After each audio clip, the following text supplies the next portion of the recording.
Bienvenidas y bienvenidos a una nueva edición del ciclo Integrando Saberes que produce el Instituto Nacional del Teatro. En esta oportunidad vamos a presentar una clase magistral con Alberto Moreno, docente, director y dramaturgo de la provincia de Catamarca. Alberto Moreno es licenciado en teatro por la Universidad Nacional de Córdoba y actualmente se desempeña como docente en el Instituto Superior de Arte y Comunicación de Catamarca. Tiene publicadas las obras Siesta, Cuarteto o Los músicos van al infierno, Del nombre de los sentimientos y La helada. Sus producciones, como autor y director, han recorrido numerosos festivales nacionales e internacionales. Entre ellas se destacan Piedra Mojada o La Terquedad, La Fiebre de Denver, Barroco Americano y La helada. Los invitamos ahora a compartir la clase magistral con Alberto Moreno, creador de la provincia de Catamarca.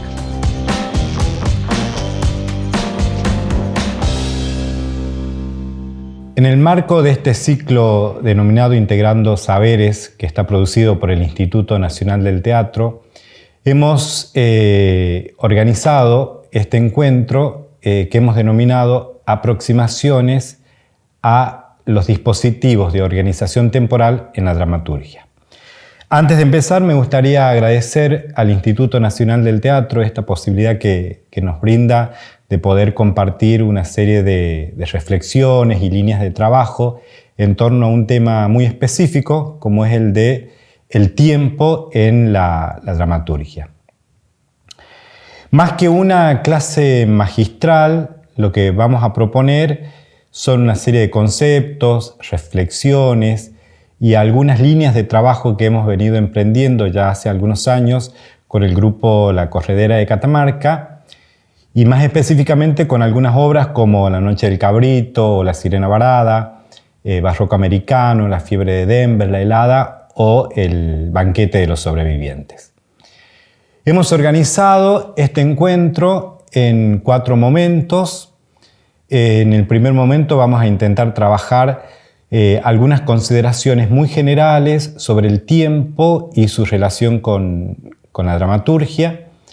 En un segundo momento vamos a recuperar algunas nociones de las temporalidades que se van produciendo y se van gestando dentro del mundo griego. ¿Por qué? Porque allí están establecidos algunos de los gérmenes de los dispositivos de organización temporal que va a transitar gran parte de la historia de la dramaturgia occidental.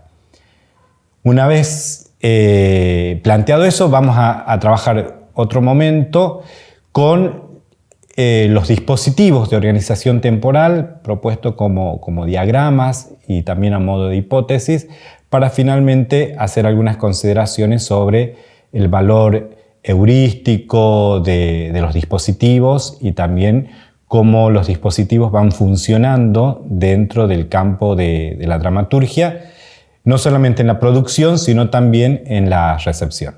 Para empezar este bloque me gustaría comenzar citando un fragmento de un poema de Octavio Paz, este escritor y poeta mexicano, quien ha trabajado fundamentalmente sobre las nociones del tiempo y las formas de ficcionalizar el tiempo, que han sido una de las grandes obsesiones con las que él ha trabajado su poesía. El poema se llama Cuarto de Hotel. Solo en el tiempo soy.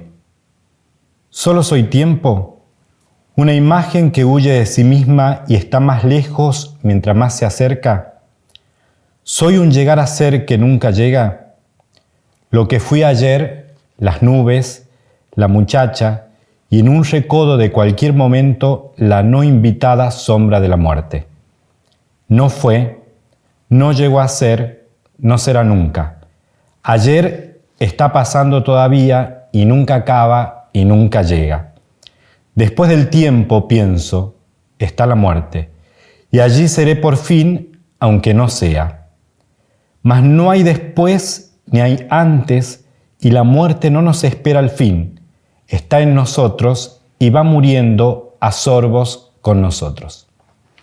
Me parecía interesante empezar con este con este poema de Octavio Paz, ya que, como vamos a ver avanzado este encuentro, Octavio Paz ahí está planteando algunas de las cuestiones que a mí me parece que son fundamentales y que son el sustrato de los dispositivos temporales, no solamente en la dramaturgia, ¿no?, sino en el campo general.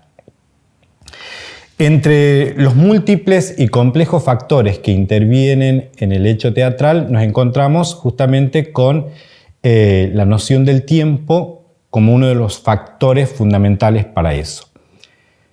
Y en este sentido vamos a entender el hecho teatral como la interacción entre tres grandes esferas, como son los sistemas de producción y generación y el contexto, digamos, en el que aparece una obra, la obra propiamente dicha y los sistemas y el contexto de recepción, tanto la recepción contemporánea como la que se produce a lo largo de la historia de una obra. El tiempo, entonces, se nos presenta como ese primer dato, y un dato que adquiere la característica de necesidad. Por ejemplo, vemos que necesitamos del tiempo para ir al teatro. Necesitamos un tiempo para que se genere la maquinaria que va a producir la obra. Un tiempo de la obra, es decir, el tiempo en que dura ese espectáculo. Vamos a necesitar de un tiempo para la escritura, un tiempo para la lectura, un tiempo para los ensayos, también un tiempo para la expectación y la construcción de sentido, y el tiempo necesario para que esa obra se inscriba dentro de un lapso temporal mucho más amplio.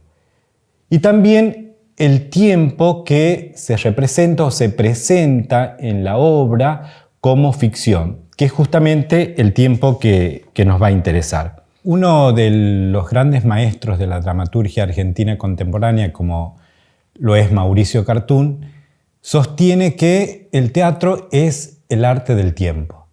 Y ese tiempo siempre es el contemporáneo, que dialoga pacífica o polémicamente con otras temporalidades. De allí que no podamos hablar del tiempo en el teatro como algo homogéneo. Podríamos pensar entonces que una de las operaciones que se inscribe en la teatralidad es justamente, y parafraseando a un cuento de Julio Cortázar, podríamos pensar que es esta de todos los tiempos, el tiempo.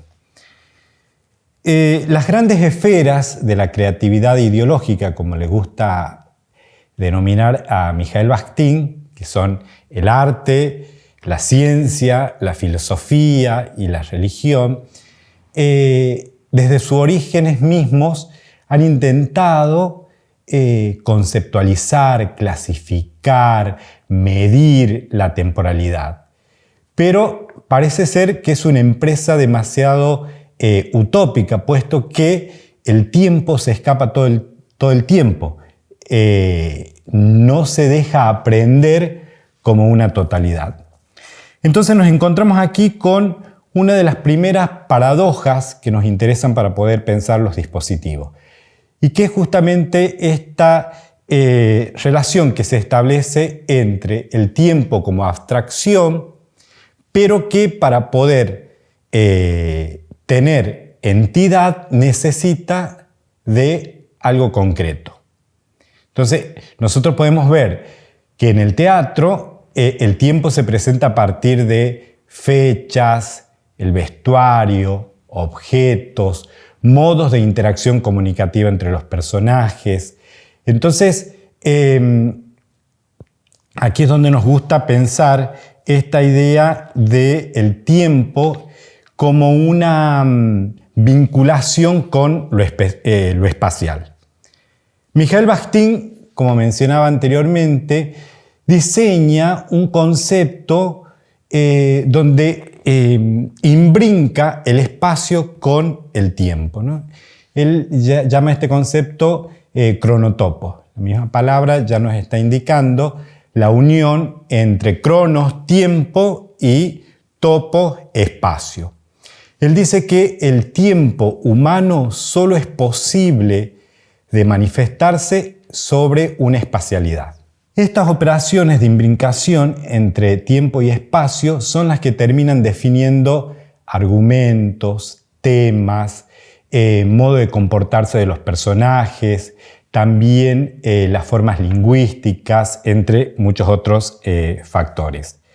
Entonces podemos pensar que estos dispositivos, entendidos como cronotopos, no serían sino manifestaciones de la interpretación de formas identitarias que prevén las culturas en procesos acumulativos, de modo tal que en ellos se puede ver la imagen social, la imagen histórica del hombre particular en situaciones reales de existencia. En esta vinculación de lo concreto y lo real es donde se instalan los dispositivos que nos interesan particularmente. Podríamos pensar que los dispositivos se ubican en esa zona fronteriza, en esa zona liminal, donde puede darle concreción a ciertas abstracciones temporales, o podemos pensarlos al revés, como ciertas manifestaciones concretas diseñadas por la dramaturgia pueden concebir sistemas mucho más amplios y mucho más complejos de concepciones de la temporalidad. Si pensamos en estas relaciones, también es posible pensar los problemas que están vinculados con el poder. Una de las grandes problemáticas que nosotros nos vamos a encontrar en la dramaturgia argentina va a estar vinculada justamente con aquellas prácticas que están centradas y otras que aparecen como periféricas. Y esto deviene también de lo que estábamos indicando, cómo a ciertas espacialidades se le adjudica una temporalidad como central, quedando al margen, excluida o invisibilizada, otras formulaciones. Tenemos, por ejemplo, tres grandes mitos griegos que diseñan modelos de temporalidades, que han sido los que a lo largo de toda la historia del teatro occidental han ido estableciendo las normas y las reglas a partir de los cuales ciertas prácticas eran correctas, valoradas y otras no. Y es justamente en ese devenir histórico que se van estableciendo estos sistemas de centro y periferia y estableciendo obviamente un corpus de obras valoradas, ¿sí? Y un canon, es decir, estas normas y reglas que permiten esa valoración. El tiempo parece que solo puede ser posible de sistematizar una vez que ha transcurrido. Por eso me parece sumamente interesante y pensando en esto que decíamos de la vinculación entre tiempo y espacio, lo que ocurre actualmente, ¿no? Hay un mandato global de quedarnos en un mismo espacio y eso genera también una temporalidad global. Esta homogeneización del tiempo y del espacio hace que empiecen a emerger una multiplicidad de cronotopos o dispositivos que están localizados, que son particulares. Y allí radica uno de los grandes valores heurísticos que tienen los dispositivos, que es justamente poder captar esas particularidades en la organización de la temporalidad. Creo que esta situación de este nuevo cronotopo de la pandemia nos permite generar preguntas para ver cómo se desarrolla, ¿sí? Y cómo se proponen las dramaturgias contemporáneas, ¿no? ¿Cuáles son esas nuevas ficciones que genera este nuevo cronotopo? ¿Cómo se están diseñando los nuevos dispositivos temporales? ¿Cómo se diagraman los nuevos modos de comunicación a partir de la virtualidad? Obviamente son respuestas que las vamos a tener en los trabajos concretos que se produzcan a partir de esta situación coyuntural. Lo que hemos querido hacer en esta primera parte tiene que ver justamente con presentar, obviamente sobre las temporalidades y el teatro hay bibliotecas completas, pero nosotros queríamos señalar tres aspectos que son fundamentales para entender y poder trabajar con los dispositivos, que son, por un lado, esta vinculación entre lo concreto y lo abstracto, cómo cada época va definiendo su temporalidad, y esto se da justamente en una lucha de poder entre diferentes sistemas. Y no podemos entender los dispositivos de organización temporal si no es sobre la base de lo espacial. Lo espacial es justamente lo que hace posible la concreción material del tiempo en el teatro.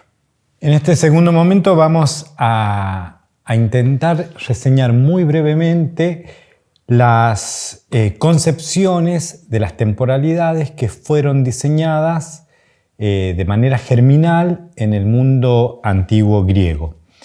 Es importante señalar que estos tres modelos de temporalidades son los que van a regir básicamente gran parte de la dramaturgia occidental durante mucho tiempo, o por lo menos hasta avanzado el siglo XX. Cronos es, sin lugar a dudas, el mito más conocido sobre el origen del tiempo. Desde siempre, Urano, que era el cielo, y Gea, la tierra, estaban unidos de manera indisoluble, ¿no? En las imágenes que hay sobre esta relación es como si fuera que hay un falo, que es Urano, que está introducido en la Tierra.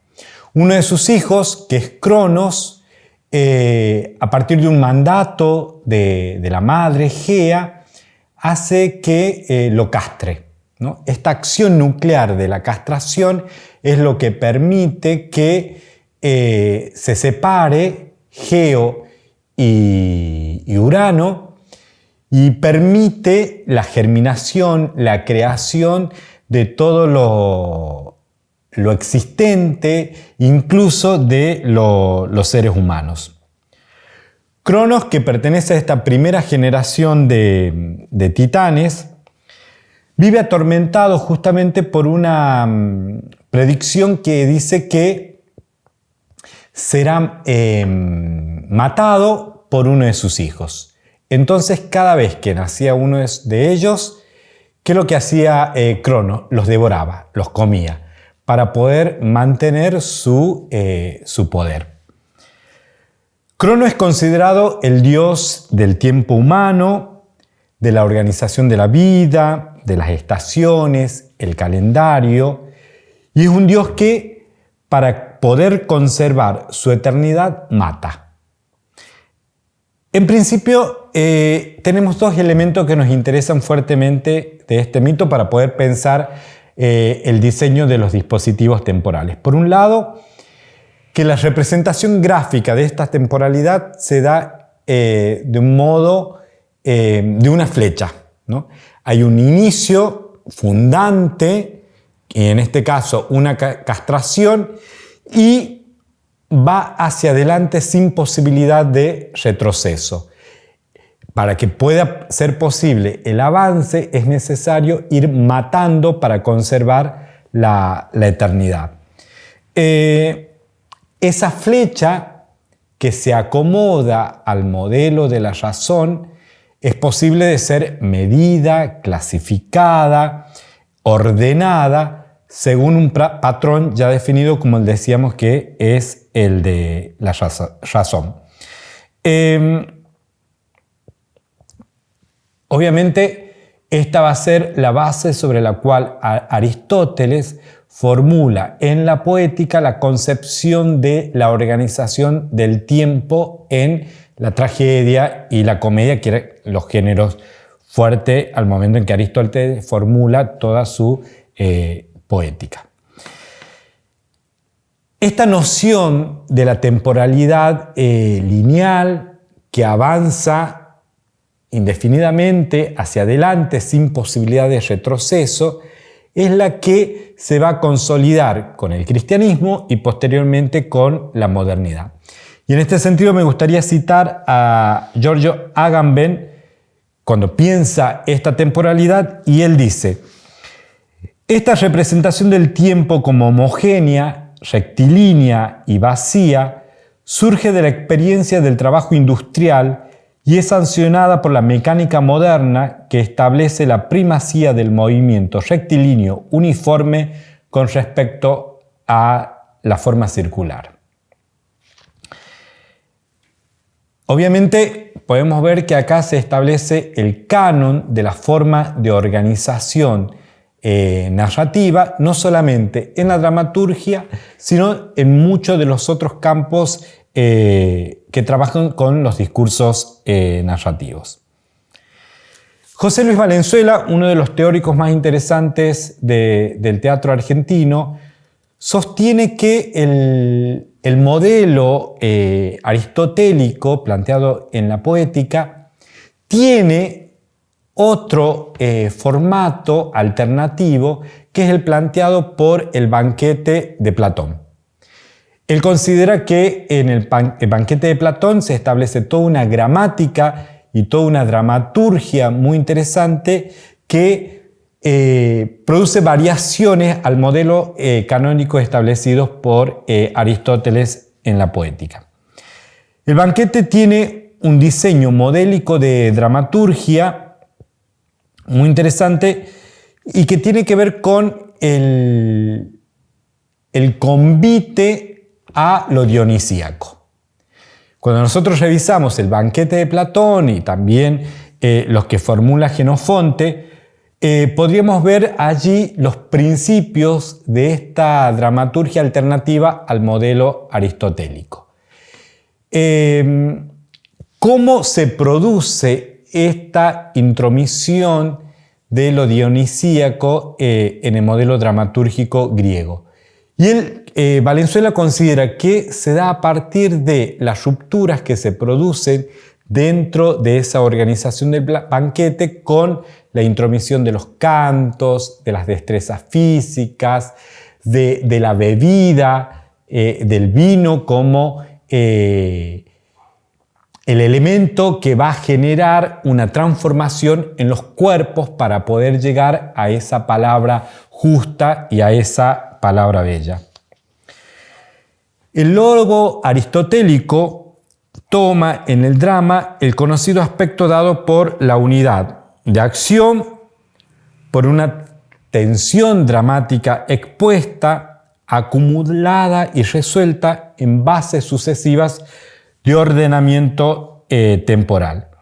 En cambio, la dramaturgia del banquete emana de una ley que se instaura en la relación estructural entre la palabra, el eros, y así pueden dar conformidad a una serie de procedimientos donde lo importante es estos cuerpos que empiezan a habitar una dramaturgia.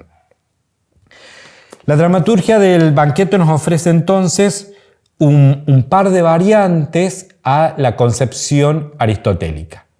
Por un lado, la irrupción de la línea, ¿sí?, de esta continuidad que habíamos establecido en ese gráfico de la flecha, y por el otro lado, que es sumamente interesante, es que en el banquete todos los invitados a ese banquete se acomodan a los mandatos y a los designios y a la organización de un jefe de ese banquete. Y se va explicitando la dinámica de ese funcionamiento. Y aquí nos aparece este segundo elemento que me parece sumamente importante, que es el de no se oculta el entramado discursivo con los que se organiza esa discursividad. La otra divinidad griega vinculada con la construcción de la temporalidad es Aión, y ya no es un Dios de la Génesis, no es un Dios que genera cosas, sino que está desde siempre. A esta deidad se la representa como un anciano rodeado por una serpiente que se muerde la cola, pero también es representada como una deidad en forma de un joven con el zodíaco en una de sus manos. Su condición es la eternidad misma. No necesita castrar al padre ni tampoco devorar a sus hijos para poder continuar su existencia. Se lo ve como la perfección del tiempo en un sentido abstracto, del eterno paso del tiempo. De allí que sea un Dios que se vinculara con la noción de destino. Es un tiempo que no puede ser medido, no hay pasado, no hay futuro. Es un tiempo que no tiene inicio ni tampoco final. Y cuando hablamos en esta cuestión de la representación espacial de la temporalidad, podemos ver que el gráfico que representa a esta temporalidad es la del círculo, ¿sí? Entonces, por ejemplo, este tipo de Dios va a estar vinculado con el tiempo natural, el tiempo de las estaciones, el tiempo de las cosechas, de la siembra. Si nosotros pensamos primavera, verano, otoño, invierno, ¿cuál es el inicio? No hay inicio. Es decir, está todo dentro de una circularidad. Ahora bien, este tiempo está intervenido también por Cronos. De allí que sea posible que podamos segmentar esa temporalidad. Kairos, por su parte, es otra de las divinidades que va a representar a la temporalidad para los griegos y que no es uno de estos grandes dioses, sino que para ellos era considerado un daimón, una especie de demonio. Kairos suele ser representado como un joven con los pies alados que sostiene en una de sus manos una balanza desequilibrada y es como un joven, como un adolescente calvo con un mechón en su frente. Esta forma de representación de esta deidad nos dan ya dos características fundamentales de esta concepción temporal. Por un lado, la fugacidad, ¿no? Esta cosa que los pies alados permite desplazarse velozmente. Y por el otro lado, es que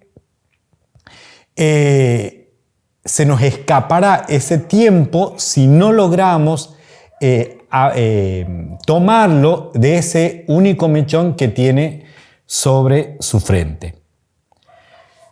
Y también podemos ver cómo empieza a plantear otra noción de la armonía, del equilibrio, de la simetría, puesto que esta balanza no está dentro del equilibrio adjudicado clásicamente al modelo griego. Retomando esta concepción de Kairos, Deleuze construye gran parte de su pensamiento sobre la temporalidad.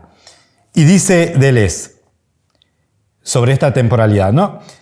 El momento, lugar único e irrepetible que no es presente, sino que siempre está por llegar y que siempre ya ha pasado, que nos sobrevuela.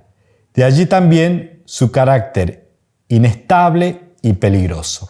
Así, esta idea de Kairos nos brinda la posibilidad de transitar de una dimensión a otra, y para que esto sea posible, se lo vincula con el momento oportuno, con la ocasión, o también, como plantea José Luis Valenzuela en un trabajo que realiza sobre el teatro de Paco Jiménez, sobre el acto.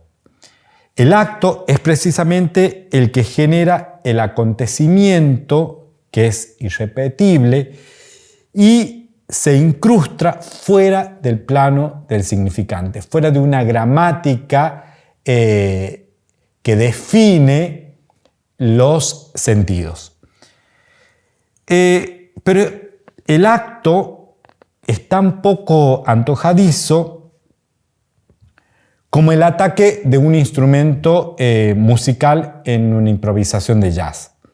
Bajo ciertas condiciones, esa irrupción sin un porqué es eternamente pertinente y va construyendo y diseñando nuevas posibilidades de sentido.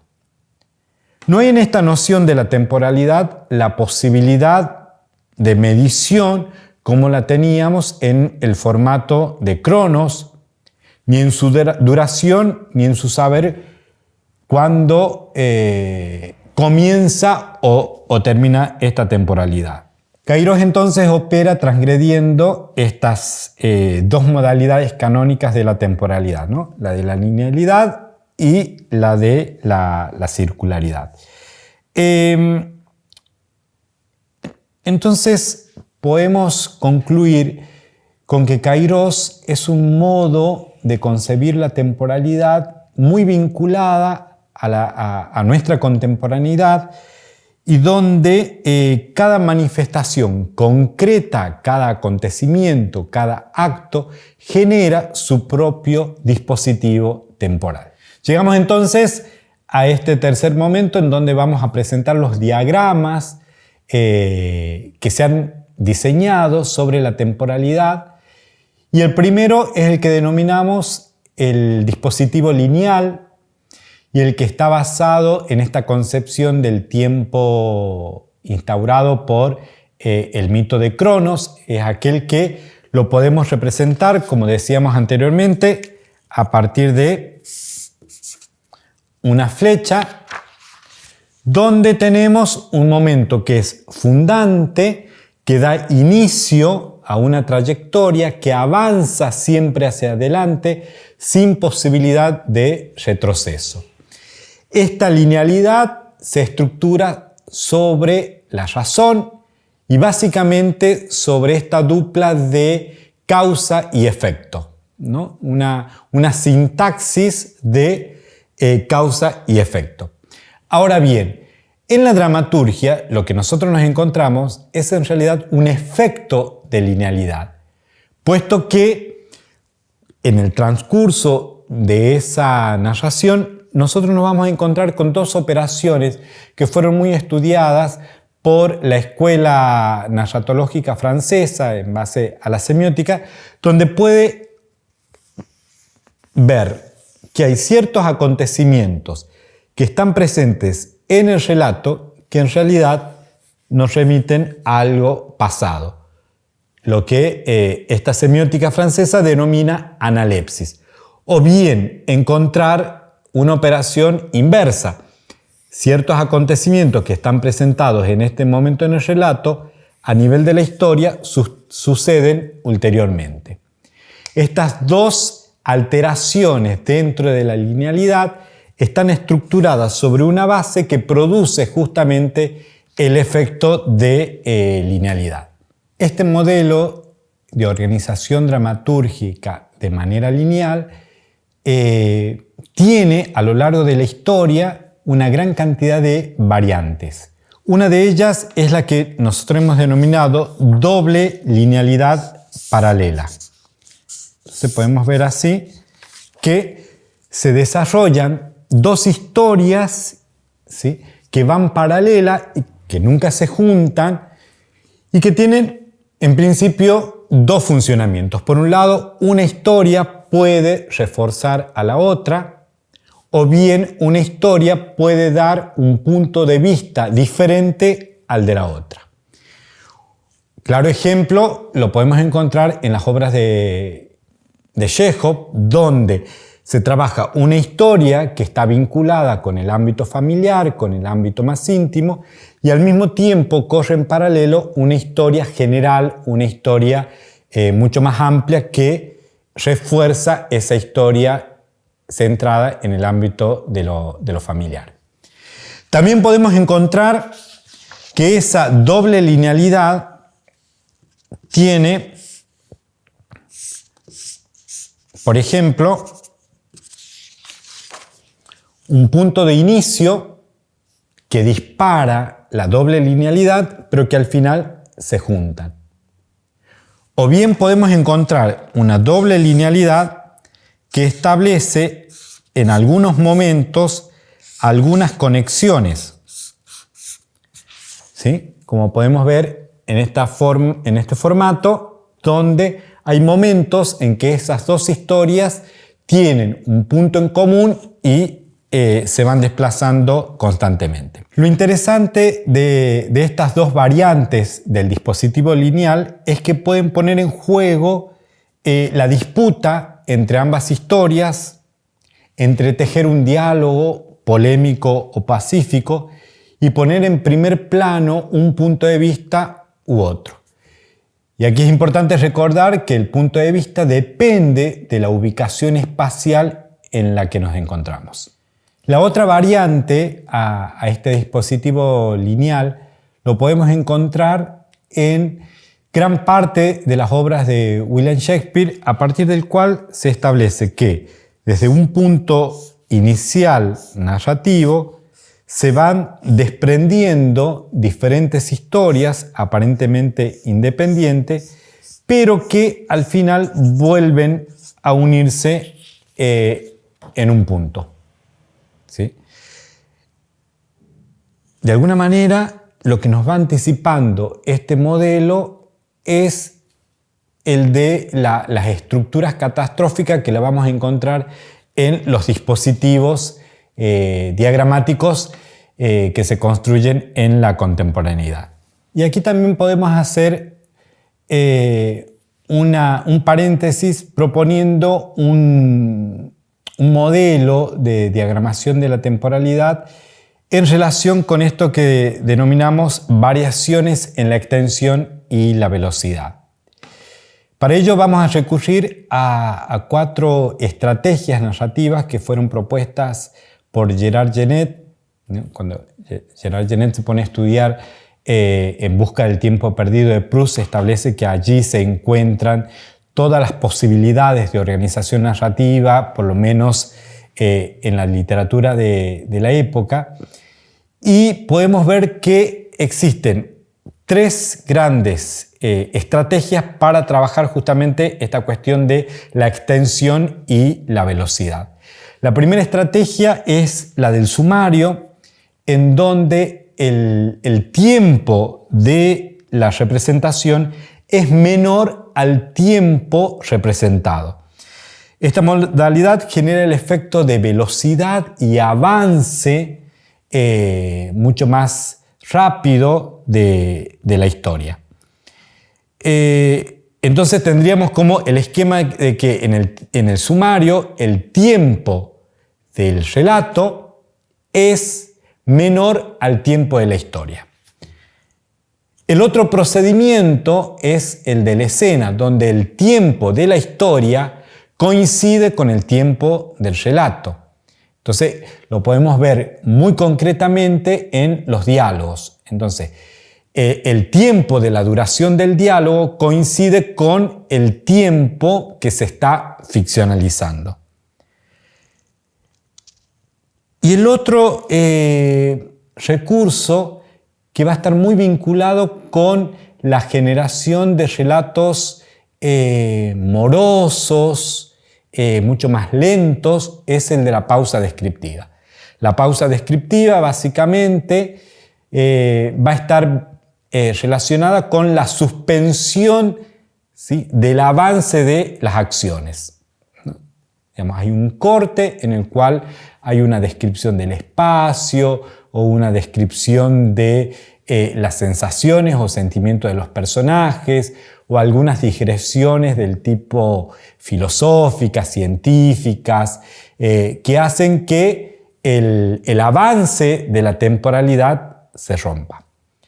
Y finalmente tenemos este tercer recurso, que es el de la elipsis, donde directamente se suprime una parte de las acciones y hace que el texto avance de manera muy veloz, casi vertiginosa.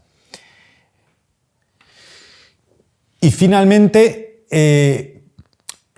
proponemos una variante que es la que hemos denominado la linealidad con injertos, que básicamente responde a esa estructura de la flecha, pero en el cual se van a producir intromisiones de otros elementos que hacen que esa linealidad se rompa, pero que continúe. ¿Qué es lo que nosotros estuvimos planteando con la idea del banquete de Platón, ¿no? Entonces, esta intromisión de canciones, de digresiones de cualquier tipo, de destrezas físicas, hace que la linealidad aparentemente se rompa, pero que continúa dentro de su estructura. El segundo gran dispositivo que nosotros estamos proponiendo tiene que ver con esta temporalidad que la rastreábamos en Ion, ¿no? La que nosotros podemos graficarla a partir del círculo, una temporalidad que no tiene inicio ni final y que sin embargo, si nosotros sometemos la línea temporal, podemos establecer distintos momentos, podemos medir esa circularidad. Este modelo diagramático tiene en principio dos variantes. Una de las variantes de este modelo circular es el que podemos establecer a partir del modelo del espiral. En este sentido, nosotros podemos ver cómo acá opera este juego entre repetición o variación, que lo podemos encontrar en la música minimalista, en el jazz, donde se vienen desarrollando los acontecimientos, hay una pequeña variación, se vuelven a repetir los acontecimientos, hay otra variación y esas variaciones generan que ese círculo se vaya desplazando en alguna de las direcciones posibles. Y el otro modelo que se desprende del circular es el que lo podemos representar a partir de la idea del bucle, ¿no? En el bucle nosotros vemos que hay un momento en que se junta esa circularidad y hace que se retrocede en el tiempo y se vuelva constantemente en una repetición que genera lo absurdo de la temporalidad, lo absurdo de la vida.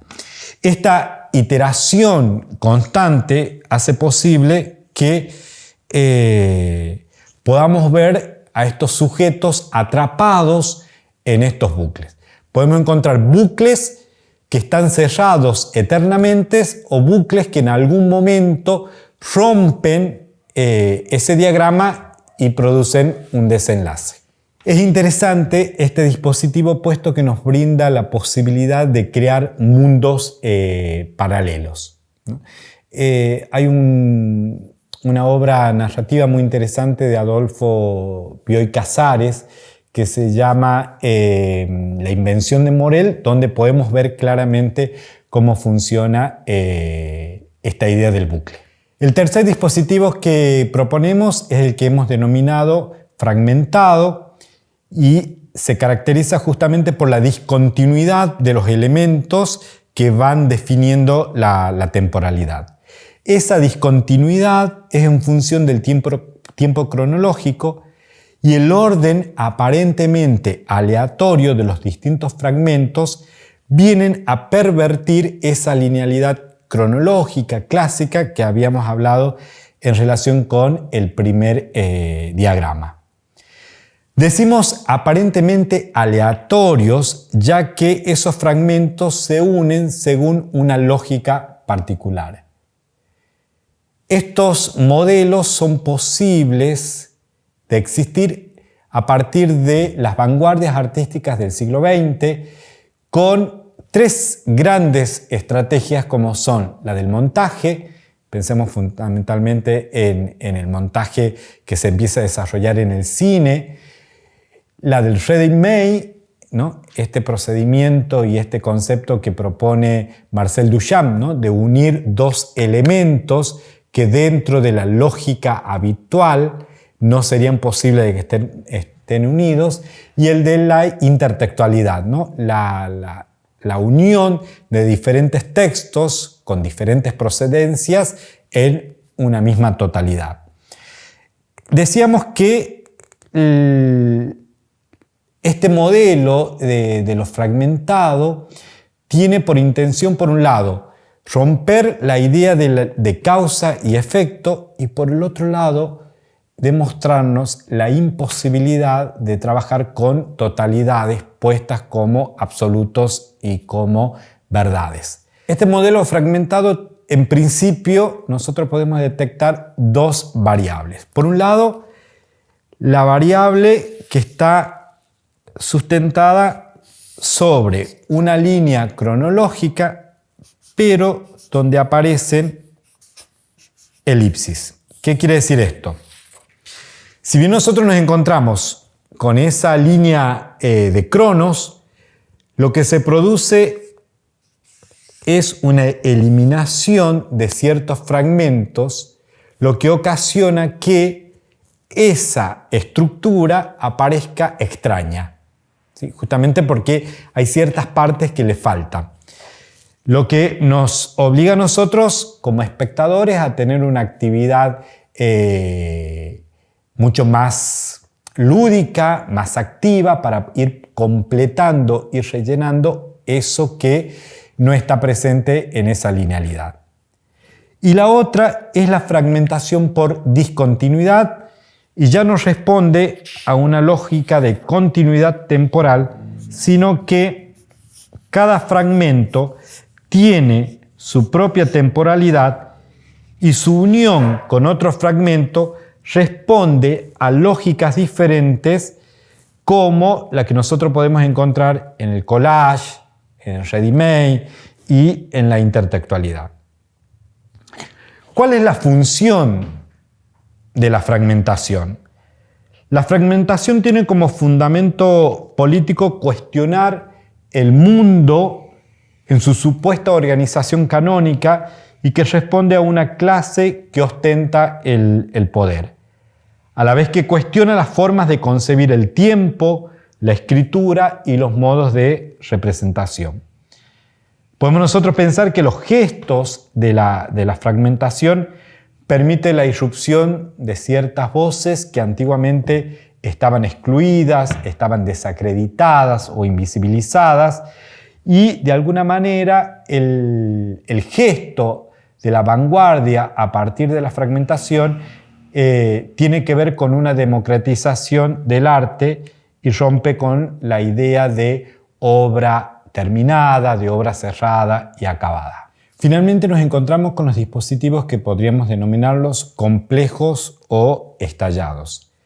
Estos dispositivos podríamos verlo que tienen su origen en esto que hemos hecho referencia anteriormente con el tiempo que los griegos identificaron con kairos, que a su vez se vinculan de una manera muy creativa y fructífera con las teorías denominadas de las catástrofes y de la complejidad.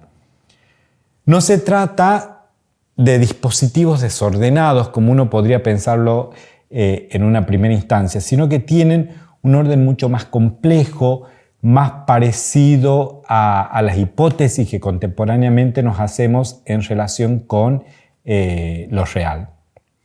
Decimos estallados justamente porque lo que estalla es la relación sintáctica entre causa y efecto. Durante mucho tiempo esta fue la sintaxis que estuvo en la base de la dramaturgia occidental, donde se privilegiaba la razón por sobre lo real. Era una forma de cercar, cercenar y controlar lo vivo. Este estallido de la dupla causa y efecto, como decíamos anteriormente, se produce por un mecanismo de aceleramiento. Se trata aquí de una cuestión de velocidad y donde en algunos sistemas complejos podemos ver que giran a tal velocidad que los efectos parecen anteceder a las causas. Hay tantos dispositivos entonces como construcciones temporales. O podríamos decirlo desde una perspectiva de la creación del tiempo. Cada acontecimiento genera, ¿sí?, su propia temporalidad. De allí que estos dispositivos complejos estallados no han logrado una representación gráfica tan contundente como la línea del tiempo cronológico o el círculo del tiempo circular.